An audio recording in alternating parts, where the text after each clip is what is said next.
సిద్దిపేట జిల్లా హుస్నాబాద్ సిపిఐ భవన్లో ఏర్పాటు చేసిన మీడియా సమావేశంలో చాడ వెంకటరెడ్డి మాట్లాడారు.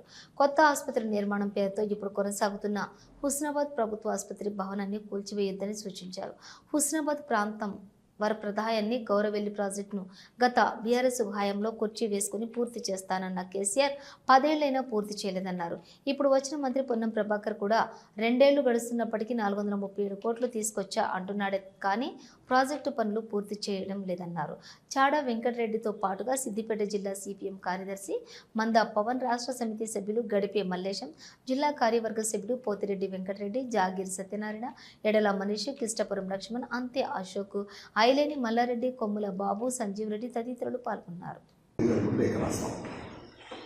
2007లో ఏంటంటే గడిపెళ్ళి 40%, గౌరవెల్లి అది అనవసరమా అవసరం అంటే నా దృష్టిలో అయితే, నా వ్యక్తిగత అభిప్రాయం అయితే అనవసరమే. అంత రిజర్వేషన్ సామర్థ్యం పెంచడం.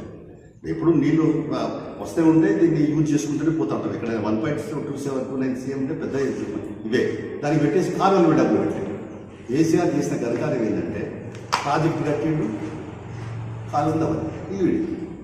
ఇప్పుడేమో ఈ పొన్నం ప్రభాకర్ గారు చెప్పేది 437 కోట్లు మంజూరైనవి. కానీ మంజూరైతే ఏం లాభం? అవి ఇమీడియట్ టెండర్స్ ఇస్తే కాలువ తవ్వితే వర్షాకాలంలో రేపు ఉపయోగపడతాయి. ఇప్పుడు మీరు టెండర్లు ఎన్నో వెళ్తారు, భూసేకరణ ఎప్పుడు చేస్తారు, ఎప్పుడు పోతారు. భూసేకరణ రాణిస్తే దాన్ని లేట్ అయిపోతాం. అందుకని మేము 25వ తారీఖు నాడు 29 నాడు ఉదయం లెఫ్ట్ కెనాల్ ఏదైతుందో దాన్ని పూర్వపరాలు రైతులకు జరుగుతున్న ఇబ్బందులు, ఇక్కట్లు, తర్వాత అవన్నీ కూడా పరిశీలించాలని ఇప్పుడే అనుకున్నాం.